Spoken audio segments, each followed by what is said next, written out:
Kami dari Ketua Yayasan Taman Dharma Khetri dan juga Ketua Peseraman Formal Taman Dharma Khetri dan juga Ketua Himpaudi Kecamatan Bumi, di mana hari ini kami menyelenggarakan kegiatan dalam rangka Hari Ibu dan juga menyambut Tahun Baru, di mana ada kegiatan seminar dengan tema peranan ibu menjadi pencinta anak, pendamping menghadapi pandemi COVID-19. Nah, di sini maksud dan tujuan daripada kegiatan hari ini, kami mengajak peseraman-peseraman non formal yang terdaftar di Kabupaten Badung dan juga yang belum terdaftar untuk bersama-sama melestarikan budaya, agama, sosial dan pendidikan di masing-masing peseraman yang ada di Kabupaten Badung. Di mana peseraman kami di bawah Kementerian Agama Kabupaten Badung melakukan kegiatan yang mana sudah banyak melakukan berbagai aktivitas kegiatan terkait dengan keagamaan dan pelestarian budaya. Hari ini kami juga mengajak organisasi lain seperti Himpanu, Himpunan PAUD Bernuansa Hindu di Kabupaten Badung, dan juga mengajak Himpaudi, Himpunan PAUD Bernuansa Himpunan Pendidik Anak Usia Dini, dan juga Himprawira, Himpunan Pratama Widya Peseraman yang ada di Kabupaten Badung. Karena kami di peseraman non formal sering membina mereka dari Himpanu dan Himprawira. Kami selaku pembina sering memberikan kegiatan-kegiatan terkait keagamaan untuk membina lembaga-lembaga yang mereka miliki. Itu kegiatan kami di peseraman non formal, sering istilahnya menjadi narasumber. Jadi apa harapan itu ke depan? Ke depan saya inginkan peseraman-peseraman non formal yang ada di Kabupaten Badung ini biar lebih eksis, lebih maju untuk beraktivitas, mempunyai ide-ide yang terkait dengan pelestarian budaya dan agama yang ada di Kabupaten Badung. Selaku Ketua Peseraman non formal Taman Dharma Khetri mengucapkan terima kasih yang sebesar-besarnya dan mohon maaf jika ada hal yang kurang berkenan. Om Santi Santi Santi. Om Swastiastu. Terus kemudian Perkenalkan, nama saya Jago Gusti Mulia dari Ketua PC Abian Semal. Saya sangat berkesan dengan kegiatan yang diselenggarakan oleh Yayasan Dharma Khetri dipimpin oleh Bu Dayu Utami. Kegiatan ini sangat positif untuk motivasi untuk kegiatan di kecamatan-kecamatan lain seperti Petang sampai di daerah Kuto. Semoga kegiatan ini terus berlanjut, tidak sampai di sini ya. Mungkin akan dilanjutkan oleh Bapak Ketua Provinsi Badung. Om Swastiastu. Yang Pak Nyomali Sarjana, Ketua Himpaudi Bali, tapi untuk kali ini dia diundang sebagai Ketua Peseraman Saraswati. Jadi melihat apa yang dilakukan oleh Yayasan Dharma Khetri. Yayasan Dharma Khetri ini sangat bagus. Ini menginspirasi yang lain dan mudah-mudahan ini bisa dikembangkan berlanjut untuk kegiatan-kegiatan bisa tularkan kepada peseraman yang lain, dan juga ini bagus buat guru-guru PAUD di mana hari ini sesuai tema Hari Ibu dan Tahun Baru. Jadi pas sekali, artinya anak-anak itu harus diasuh dengan baik pada Hari Ibu, dan pada akhir tahun ini kita juga harus memahami, mengintrospeksi apa yang baik dikembangkan, apa yang kurang baik mungkin bisa kita tinggalkan.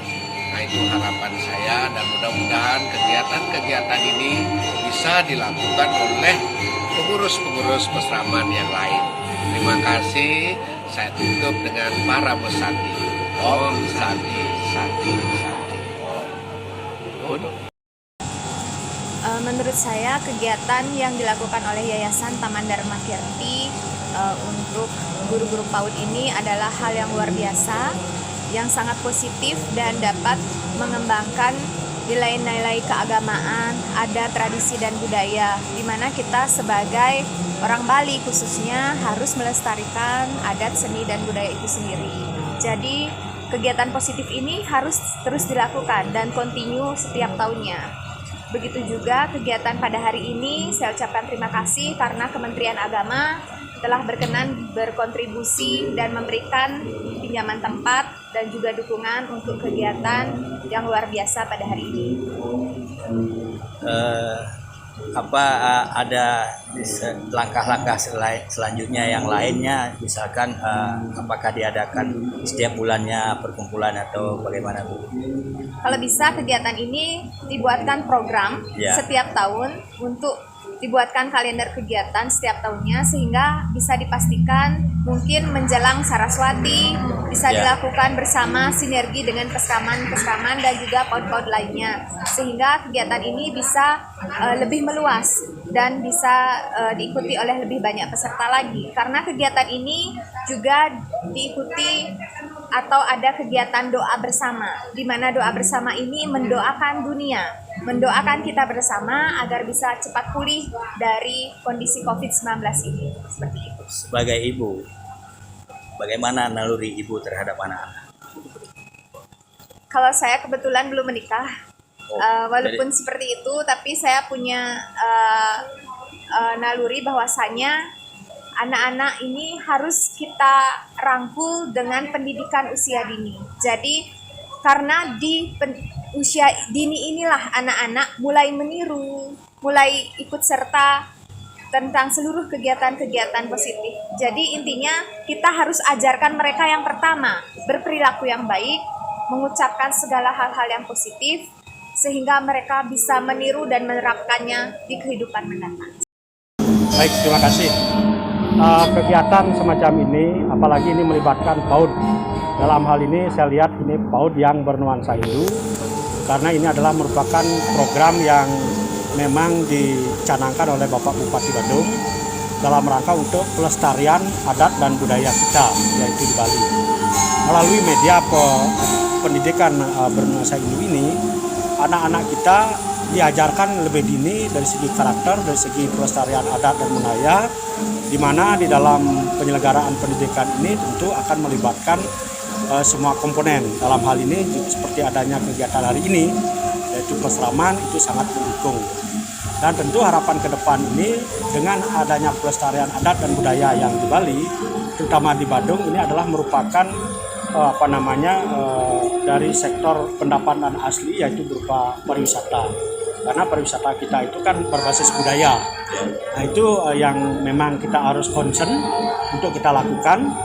Dan dalam tugas saya selaku bidang PAUD, yang di dalamnya ada PAUD bernuansa Hindu ini, kami akan lakukan progres kegiatan ini, akan kami dorong dari semua. Dan kemarin kami sudah merapatkan PAUD bernuansa Hindu untuk mereka menyusun rencana kegiatan di tahun 2022 ini, karena kita ingin memajukan PAUD bernuansa Hindu di samping juga PAUD-PAUD lain yang memang secara nasional memang harus digerakkan, karena PAUD ini adalah pendidikan anak usia dini yang memang merupakan cikal bakal daripada pembentukan karakter anak bangsa. Nah, ketika di masa pendidikan usia dini ini kita mampu untuk, ibaratnya anak itu kan sebagai kertas putih ya. Lalu kita bisa bagus dan baik dan benar di dalam menggoreskan adalah sebuah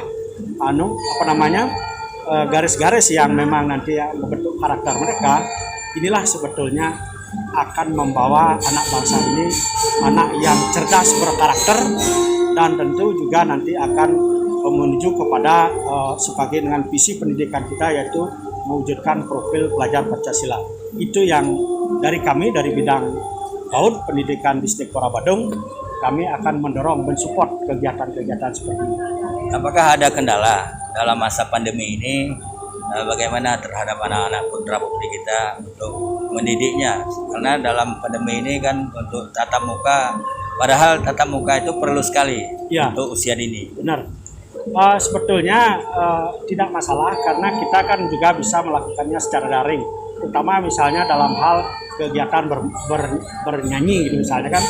Tetapi ketika memang harus kita dalam pembentukan Temukan. karakter ya bermain itu dari guru-guru kita melakukan istilahnya kayak guru kunjung namanya. Ya. Guru kunjung itu artinya anak-anak yang dekat itu dikumpulkan di satu tempat dengan tetap Melaksanakan memegang prokes. kesehatan. Ya.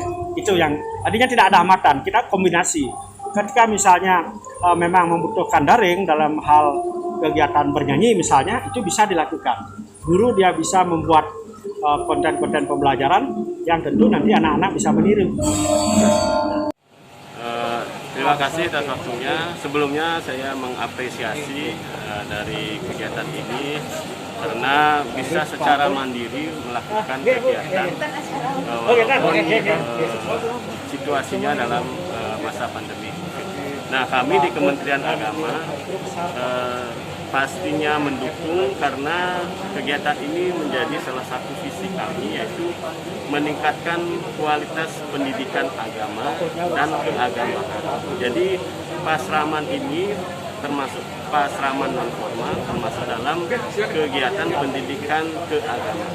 Nah, dengan demikian langkah-langkah kami ke depan, pertama, mereka harus mempunyai tanda daftar lembaga yang dikeluarkan oleh Ditjen Dimas Hindu, karena ini adalah lembaga Hindu. Nah, setelah tanda daftar itu keluar, nah sehingga kami bisa merencanakan untuk memberikan bantuan operasional.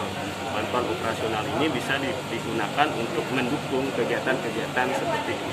Jadi program khusus dalam anggaran. Ya. Terus apakah ini hanya kelembagaan ini hanya payung hukumnya di Kemenkumham apa ada?